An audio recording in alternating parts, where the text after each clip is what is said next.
দুইটা press release ১৬ মিনিটের ব্যবধানে রাত ১০টা ৫০ বাংলাদেশ ক্রিকেট বোর্ডের তরফ থেকে এলো প্রথমটি, রাত ১১টা ৬ ইন্টারন্যাশনাল ক্রিকেট কাউন্সিল আইসিসির তরফ থেকে এলো দ্বিতীয়টি। আমি জানি না, আমি যখন এই আলোচনা করছি আপনারা ভিডিও আপনাদের সামনে যেতে যেতে পাকিস্তান ক্রিকেট বোর্ডের কিংবা আইসিসি থেকে অফিসিয়াল সেই ঘোষণাটা চলে আসে কিনা ১৫ই ফেব্রুয়ারি কলম্বোতে ভারত পাকিস্তান ম্যাচটা হচ্ছে, কিন্তু ওই দুইটা প্রেস রিলিজটি আপনি যদি রিলেট করতে পারেন তাহলে এটা আসলে প্রিটি ক্লিয়ার। ভারত পাকিস্তান ম্যাচটা হচ্ছে ১৫ তারিখে, সেইটা এখন কেবলমাত্র সময়ের অপেক্ষা, সেইটা কেবলমাত্র একটা অফিসিয়াল ঘোষণার অপেক্ষা। সেই ঘোষণাটা যে কোনো মুহূর্তেই আসতে পারে। অবশ্য আমার কাছে প্রথম থেকেই এইটা অন্য কিছু হবার কোনো কারণ ছিল বলে মনে হয়নি। পাকিস্তান বাংলাদেশের পাশে দাঁড়ানোর কথা বলে যে ভারতের বিপক্ষে ম্যাচটা বয়কটের ঘোষণা দিয়েছে, এই পুরোটাই যে আসলে একটা ড্রামা, এবং ফাইনালি গিয়ে পাকিস্তানকে যে খেলতেই হবে ভারতের বিপক্ষে ম্যাচ, কোনো একটা সম্মানজনক উপায়ে যে এখন খেলতে হবে, সেইটাই বোধহয় রিলেট করতে পারে এই দুইটা প্রেস রিলিজের ভাষা বা যেই মিটিংটা হয়েছে আইসিসি, পিসিবি এবং বিসিবি প্রেসিডেন্ট আমিনুল ইসলাম বুলবুল যেখানটাতে উপস্থিত ছিলেন, সেই সব কিছু মিলিয়ে কেন আমি এই কথাগুলো বলছি।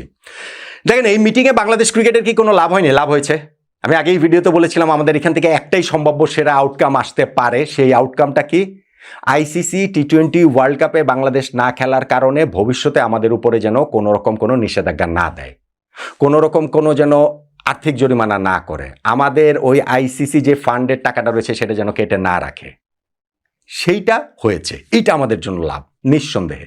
কিন্তু বাকি যেগুলো বলা হচ্ছে, বাকি যেই সব জিনিসগুলো হয়েছে বা হচ্ছে বা ভবিষ্যতে, এইটাকেও কেন্দ্র করে পুরো জিনিসটাতে আমার মনে হচ্ছে সাকিব আল হাসান যে বাংলাদেশের জার্সিতে আবার খেলবেন বলে বাংলাদেশ ক্রিকেট বোর্ড একটা ঘোষণা দিল না, ওই রকম বিষয়টা অনেকটা। না, আমি গিমিক করার জন্য বলছি না, কেন সাকিবের ইস্যুর সঙ্গে এই ইস্যুটা আমি মেলাচ্ছি সেটা আমার আর্গুমেন্টটা শুনলেই আপনি বুঝতে পারবেন। Pakistan from the very beginning তারা ক্লিয়ার ছিল ভারতের বিপক্ষে ম্যাচ তারা খেলবে, কিন্তু এখন যে তারা ভারতের বিপক্ষে ম্যাচটা খেলবে, কি বলে খেলবে? কোনো একটা ওয়ে তো থাকতে হবে। তাদের আর্গুমেন্ট ছিল যে বাংলাদেশের পাশে দাঁড়ানোর জন্য, যেহেতু বাংলাদেশ ওয়ার্ল্ড কাপে খেলছে না, তাদের পাশে দাঁড়ানোর জন্য আমরা খেলছি না। এখন Bangladesh cricket board president Aminul Islam Bulbul ভাই যদি তাদেরকে অনুরোধ করেন তাহলে তো তারা খেলতেই পারে। ওইরকম একটা ফিলিং দিয়েছেন আমাদেরকে। যে মেইলটা করা হয়েছে, যে প্রেস রিলিজটা দেওয়া হয়েছে রাত ১০টা ৫০ সেইখানটাতে বুলবুল ভাইয়ের ওই কোডটা রয়েছে যে তিনি পাকিস্তান ক্রিকেট বোর্ডকে অনুরোধ করছেন ভারতের বিপক্ষে ম্যাচটা যেন তিনি খেলেন। ফলে এর ১৬ মিনিট পরে আইসিসির ওই মেলটা এসেছে।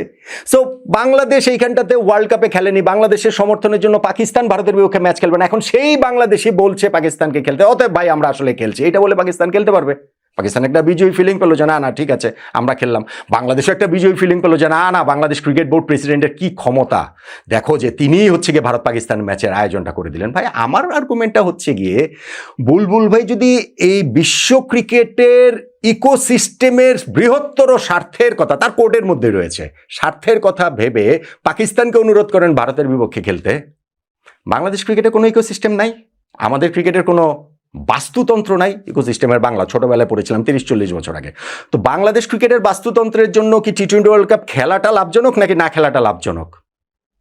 তখন তিনি অনুরোধ করতে পারেন নাই, এই আইসিসিকে অনুরোধ করে রাজি করাতে পারেন নাই, ভারতীয় ক্রিকেট বোর্ডকে অনুরোধ করে রাজি করাতে পারেননি, শ্রীলঙ্কা ক্রিকেট বোর্ডকে অনুরোধ করে রাজি করাতে পারেননি। ওইখানে তো আমরা ১৪-২ ভোটে হেরেছি, তাদের সাথে পারেননি। আমাদের সরকারকে অনুরোধ করে রাজি করতে পারেন নাই তো ভাই।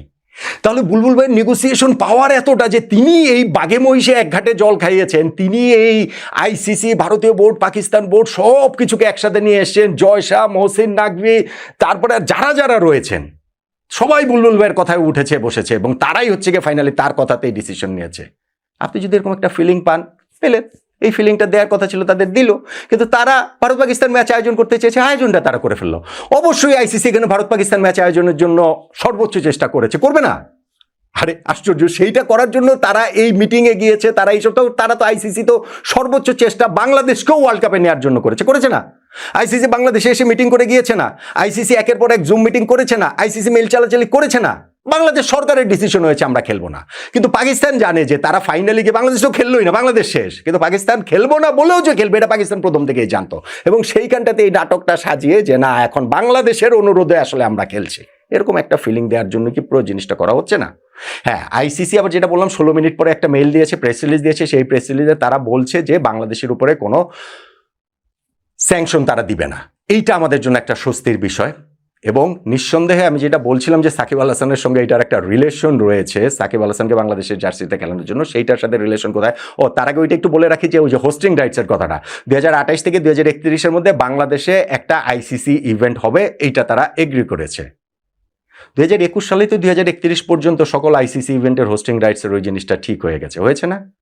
তাহলে এই সময়ের মধ্যে নতুন করে কারো কাছ থেকে কেড়ে নিয়ে বাংলাদেশকে দিবে? কোন একটা ওয়ার্ল্ড কাপ বাংলাদেশ পাবে, ছেলেদের ওয়ানডে ওয়ার্ল্ড কাপ, ছেলেদের T20 world cup, champions trophy, মানে আমরা কি পাবো? কোন হোস্টিং রাইটসটা আমরা পাবো? বা মেয়েদের ওয়ার্ল্ড কাপ? ভাই বাংলাদেশকে এই সময় দিতে পারে হচ্ছে গিয়ে একটা আন্ডার-19 ওয়ার্ল্ড কাপ, ছেলেদের আন্ডার-19 ওয়ার্ল্ড কাপ, মেয়েদের আন্ডার-19 ওয়ার্ল্ড কাপ। সো সেইটার হোস্ট তো বাংলাদেশ এমনিই হতে পারে, সেটার হোস্ট বাংলাদেশ হতে পারে না? বাংলাদেশ আন্ডার-19 ওয়ার্ল্ড কাপ আগে হোস্ট করে নাই? বাংলাদেশ মূল world cup, proper world cup আগে হোস্ট করে নাই? One day world cup, T20 world cup host করে নাই? তো এই মিটিং থেকে আমরা এটা আদায় করে নিয়ে এসেছি, এইটা ফিলিংটা আমাদেরকে দেওয়া হয়েছে, কিন্তু সেই হোস্ট তো আমরা এমনিতেই হতে পারতাম। এই ক্রিকেটের নর্মাল ক্রিকেট সিস্টেমেই আমরা এটা হোস্ট হতে পারতাম। ফলে এইটা আমাদের যে আদায় করে নিয়ে আসতে হবে এরকম কোনো কিছু ভাই আমার কাছে মনে হয় না।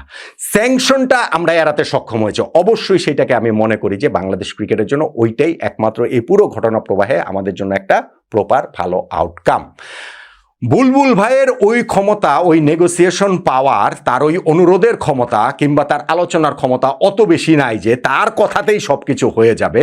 যেইটাই স্ক্রিপ্ট করা হয়েছে, পাকিস্তান যেই স্ক্রিপ্টটা করেছে সেই স্ক্রিপ্ট অনুযায়ী আমাদের ক্রিকেট বোর্ড রিয়েক্ট করেছে এবং সেই স্ক্রিপ্ট অনুযায়ী এখন ভারত পাকিস্তান ম্যাচ হওয়ার একটা জায়গা তৈরি হয়েছে, এর চেয়ে বেশি কোনো কিছু নয়।